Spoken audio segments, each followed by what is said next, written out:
بفصل الصيف الجسم بيحتاج عناصر غذائية وفيتامينات عشان تساعد على تقوية المناعة وتقوية الذاكرة والتركيز.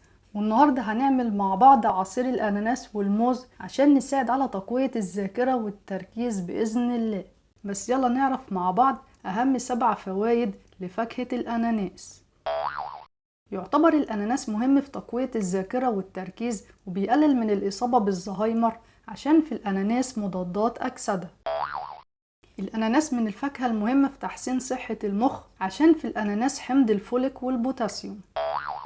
الأناناس مهم في تسهيل عملية الهضم وبيعالج الإمساك عشان في الأناناس ألياف غذائية.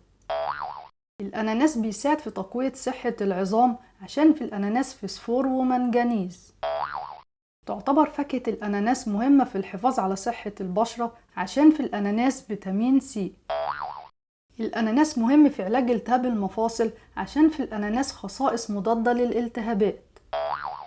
يعتبر الأناناس مهم في تخفيف آلام العضلات عشان في عنصر البوتاسيوم. وممكن ناكل الأناناس فريش أو نعمله عصير، ولما نيجي نشتري الأناناس بيكون من أي سوبر ماركت. يلا نعمل عصير الأناناس والموز مع بعض. هنجيب واحدة من الأناناس ونغسلها وبعد كده نقشر الأناناس، وبعد كده نقطع الأناناس قطع صغيرة، ويلا نحط الأناناس في الخلاط بسم الله، ونزود عليه كوباية مية، ويلا نشغل الخلاط، ويلا نصفي عصير الأناناس ونزود معلقة عسل أبيض.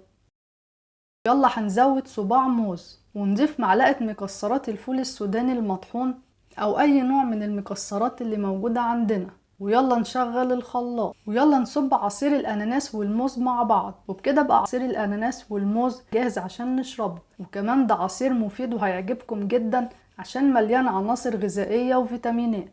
وسيبولي رأيكم في عصير الأناناس والموز تحت في التعليقات.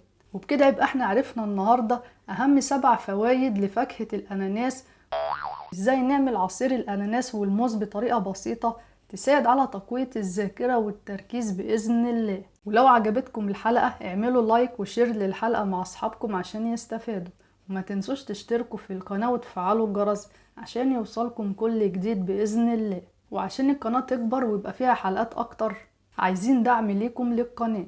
ولو في أي حد عنده سؤال يسيبه تحت في التعليقات وهجاوب عليه.